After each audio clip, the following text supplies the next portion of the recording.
Welcome everybody, and we're here at Port Durnford. We've done the hard yards to just past Dead Man's Corner, and we're going to target a couple of summer flatfish. Perfect conditions, lots of northeast.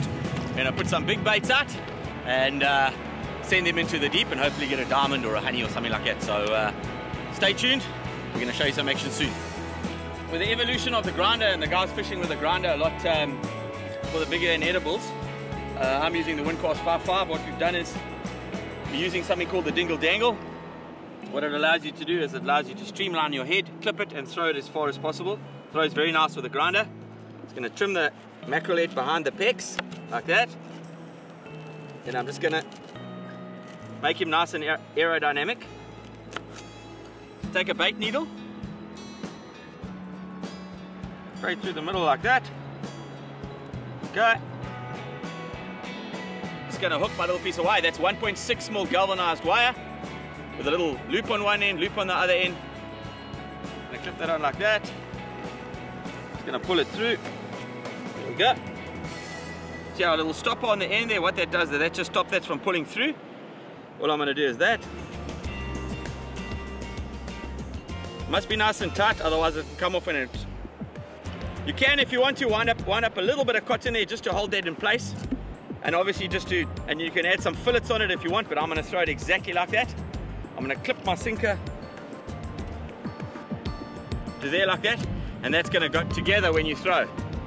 Streamlined, aerodynamic, and then when it lands in the water, look at that movement that you've got on that bait. Much more than a standard hook bait.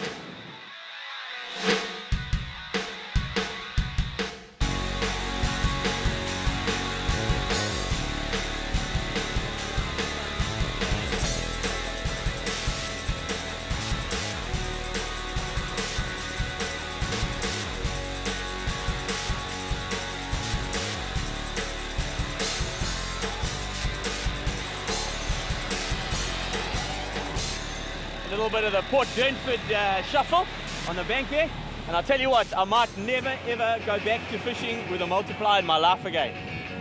Fishing these fish with braid is phenomenal. The bite is absolutely spectacular. I've got a nice butterfly on here. Well, there's why we walked 2 kilometers up the beach. There's my Mikey Lloydie type as well. So let's try and land this one and let him help him get his one out as well.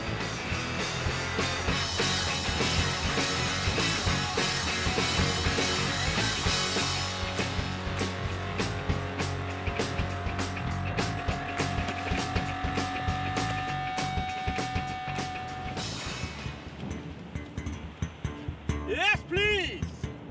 Woo! People might say that looks like a carp reel, but I've got a 50 kilo sandy, and I've now got probably a 60 or 55 kilo diamond. This reel is awesome! Love it! Woo! There, hooks out. So quickly hooks out, and guys, that was the bait we just showed you as a presentation, that mackerel head. So that thing works, but woo! I'm happy! Grinder! Right, I want to measure this fish. I want to see how big he is. Ah! This might be a personal best on the grinder.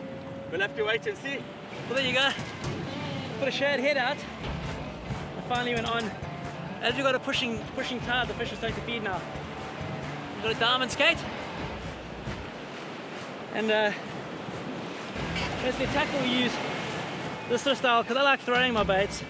Slightly light on the line, so it's sort of like a common 4.5 or 4.7 or 5.0. I've got a 4.7 here.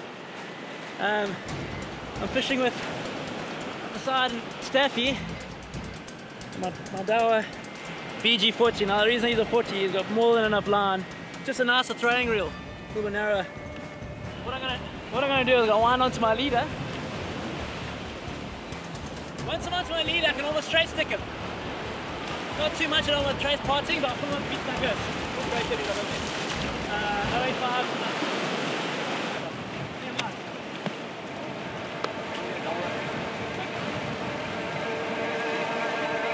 Well, there's a little Daiwa double up. One on the grinder and one on the multiplier. You can catch on them both. My one was 187, which is a good fish and definitely my personal best for the grinder at the moment, and I'm going to keep pushing the boundaries. So Lloydie and I are going to get a pick and we're going to get these 2 fish back in the water. And guys, we'll see you next week, hopefully bending. So cheers.